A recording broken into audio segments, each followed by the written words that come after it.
वाटतं, कसा वाटत चांगला मन समाधानाला. हातात अजून दिला नाही, पण मन समाधान झाला. कधी ना कधीतरी मिळणारच आहे. हे माझा भाग्य समजा तसा.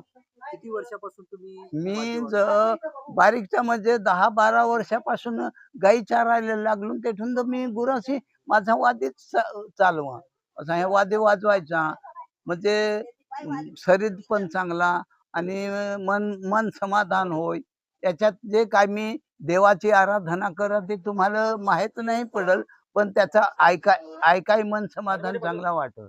किती किती कशाने हे तयार केलं जातं? काय हे हे माडाचं पात आणि हे बांबू, हे बांबू नर आणि मादी असा परिवार बनवलेला आहे आणि त्याला दुधी जोडलेली आहे.